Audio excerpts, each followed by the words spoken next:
Olá, a gente vai hoje, dentro do nosso curso de português instrumental, conversar um bocadinho a respeito do índice de indeterminação do sujeito. Índice de indeterminação do sujeito. É o famoso IIS,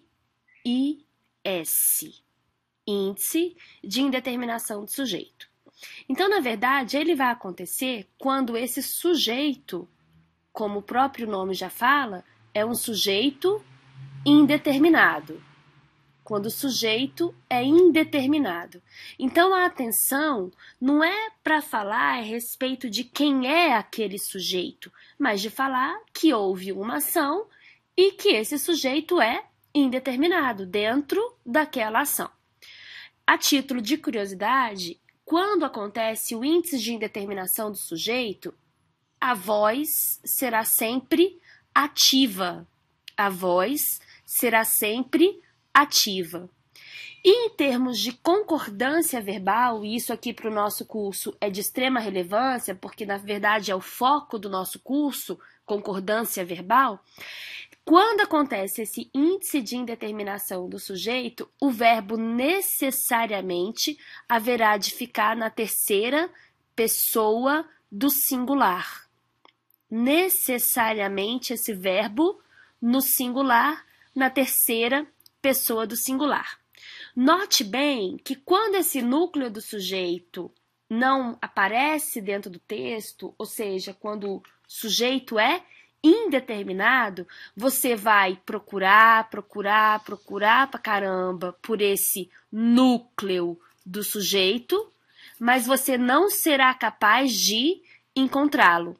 Então, veja bem, você, dentro do texto, quando acontece esse índice de indeterminação do sujeito, esse núcleo do sujeito não pode ser ali no texto representado, não será representado no texto. Assim, o verbo não pode concordar com esse núcleo do sujeito, porque ele não é encontrado dentro do texto, e dessa forma, o verbo necessariamente ficará no singular. Entendido? Então, você vai procurar por esse núcleo do sujeito sem encontrar. Dessa forma, como não se encontra o núcleo do sujeito, necessariamente o verbo no singular. O que é muito importante ainda conversarmos é para que existe esse índice de indeterminação do sujeito. Então, dentro da nossa proposta de português instrumental, para que é que eu vou usar esse índice de indeterminação do sujeito? Quando é que eu vou utilizá-lo? Então, esse índice de indeterminação do sujeito também é uma das formas de tornar o seu texto impessoal. Porque o foco, de novo, não está no agente que processou aquela ação, que agiu sobre aquela ação, no sujeito que praticou aquela ação, até mesmo porque esse sujeito é indeterminado. O foco está exatamente na própria ação. Daí a gente fala que esse texto é um texto impessoal, com características de impessoalidade. Eu vou trazer aqui para você alguns exemplos para que você consiga perceber melhor.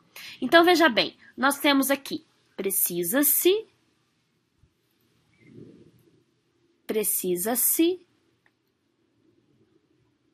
note bem esse se, precisa-se, e o restante do texto, precisa-se de fé. Precisa-se de fé. Então, veja bem, você há de procurar o núcleo do sujeito. Sujeito, e dentro desse sujeito, o núcleo do sujeito.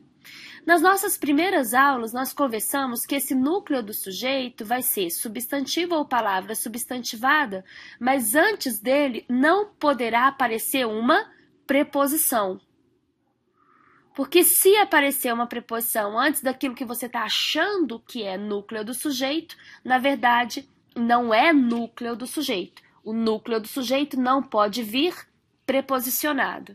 Então, veja bem, de fé é um termo bastante interessante. Aliás, fé é o substantivo e muita gente acha que fé, nesse caso, pode ser núcleo do sujeito. Então, vamos lá perceber se é ou não é núcleo do sujeito.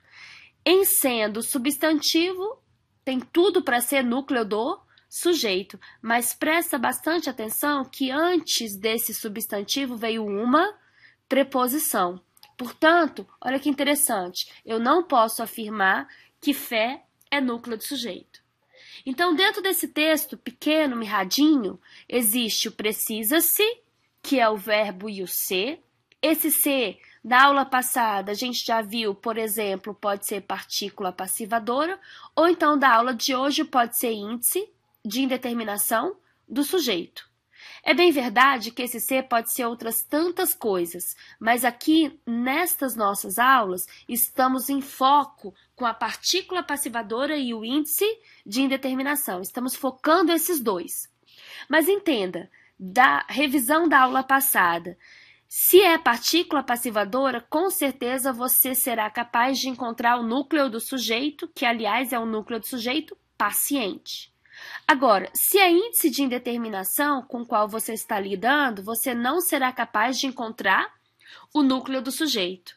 Dessa forma, olha que interessante, você aqui não é capaz de encontrar, de identificar o núcleo do sujeito. Nesse caso, porque o núcleo do sujeito, pretenso núcleo do sujeito, veio com uma preposição, portanto, não podemos chamar de núcleo do sujeito. Assim, esse ser, nesse caso, nesse texto, não é partícula passivadora e sim índice de indeterminação do sujeito. Em sendo o índice de indeterminação do sujeito, olha que interessante, de fato o verbo fica na terceira pessoa do singular. Precisa-se de fé. Qual foi o objetivo de se usar esse ser índice de indeterminação dentro desse texto? O objetivo é falar de maneira bem impessoal, que a fé é necessária, precisa-se de fé. Alguém precisa, ou todos precisam. Aqui não foi importante identificar o núcleo do sujeito. O foco não está em quem pratica, em quem precisa de fé. O fato é que existe uma verdade universal em que é necessária a fé, precisa-se de fé. Perfeito? Então, tá aí, é um texto impessoal, esse ser índice de indeterminação do sujeito, porque o núcleo do sujeito não aparece, em sendo assim, para concordância verbal, o verbo obrigatoriamente no singular. Perfeito? Grande abraço para você, até a nossa próxima aula.